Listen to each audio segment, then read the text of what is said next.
سلامونه وخت مو په خیر د اجمل شاه فیسبوک باندې او یوټیوب چینل ته ښه راغلاست. د نجیب او مجیب لوبډلې وبایلله د نبي لوبډلې د ګاربن لیګ اتل شو. راشد خان زده کړې مه وژنئ، افغانستان د ورانولو نه دی. په دغه مهم لست کې افغانستان له انګلستان، سویډ افریقا، ویسټ انډیز او داسې ډیرو غټو لوبډلو څخه مخکې دی. په نړیوال جام کې د پښتو ژبو ویونکو لوبغاړو دویم مقام لري. نور جزئیات په همدې ویډیو کې وګورئ. یوټیوب چینل لایک او سبسکرایب کړئ. د نجیب او مجیب لوبډلې وبایلله د نبي لوبډلې د ګاربن لیګ اتل شو. د ویسټ انډیز ګاربن لیګ په پایلوبه کې د نجیب زدران او مجیب رحمان لوبډله پاتې راغله او د محمد نبي لوبډله سکنی فصل اتل شو.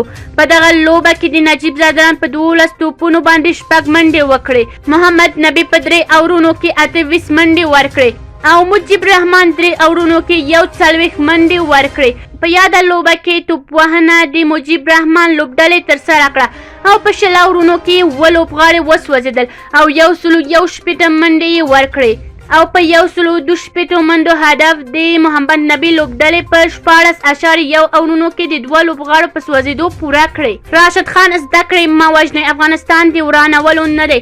د افغانستان کرکټ ملي لوبډلې تکړه او د نړۍ په سطحه مشهور لوبغاړی راشد خان تېره ورځ په کابل کې د چاودنې او په هغه کې د نجونو او هلکانو په وژنې سره کلکه خواشیني ښودلې ده. خان پر خپل رسمي فیسبوک باندې د یوه لنډ پیغام او عکس په خپرولو سره لیکلي: زده کړې مه وژنئ، د کابل په تعلیمي مرکز برید په کلکه غندم، شهیدانو ته جنت او زخمیانو ته عاجل شفا غواړم. نوموړي د تعلیم او چاودنې بم یو عکس هم خپور کړی دی او لیکلی دی: زده کړې مه وژنئ، افغانستان د ورانولو نه دی، دلته هیڅوک هم د وژلو نه دی، رب دې وطن له امن او سوکاله کړي.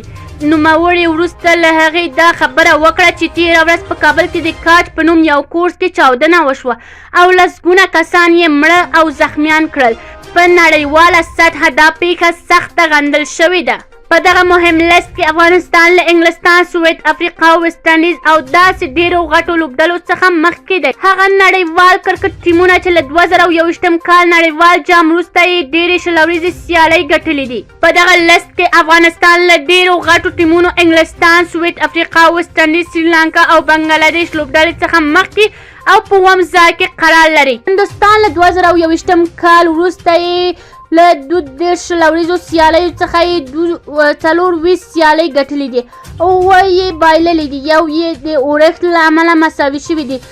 افغانستان بیا له هندوستان، پاکستان، نیوزیلند، زمبابوې، آیرلند او استرالیا وروسته خو له انګلستان، سویډ افریقا، ویسټ انډیز، سریلانکا او بنګلادیش لوبډلې څخه مخکې 14 لوبو کې یې 8 ګټلې دي، 7 یې بایللې دي. په یاد لست کې 1 مقام له ځان سره لري. په نړیوال جام کې پښتو ژبو ویونکو لوبغاړو دویم مقام لري. د شلوریز نړیوال جام پیلېدو ته ډېرې لږ ورځې پاتې دي او ټولې لوبډلې ورته په چمتووالو بوخت دي. دغه جام به د روانې اکتوبر میاشتې په 14مه پیل شي چې جالب اړخ یې دا ده چې له انګلیسي پرته پښتو ژبو ویونکي پکې تر ټولو زیات دي. د ډیوي ویبپاڼې له راپور له مخې په لا روانو نړیوال جام کې د پاکستان لوبډله کې هم د پښتنو لوبغاړو شمېر ډېر زیات دی. د شلوریز نړیوال جام لپاره د پاکستان په 11 کسیزه لوبډله کې ټوټال 8 پښتانه لوبغاړي شامل دي او د افغانستان ملي لوبډله ټوله یعنې 15 واړه هم پښتانه دي. په دې سره د پښتو ویونکو لوبغاړو به د ټوکم په حساب نړیوال جام کې تر ټولو زیات وي، ځکه انګلستان، استرالیا، نیوزیلند، ویسټ انډیز، سویډ افریقا او نور انګلیسي وایي او په لومړی مقام کې دي او په دوی پسې پښتو ویونکو تر ټولو زیات دي. که چیرې کوم نظر لرئ کومنټ کې شریک، یوټیوب چینل لایک او سبسکرایب کړئ.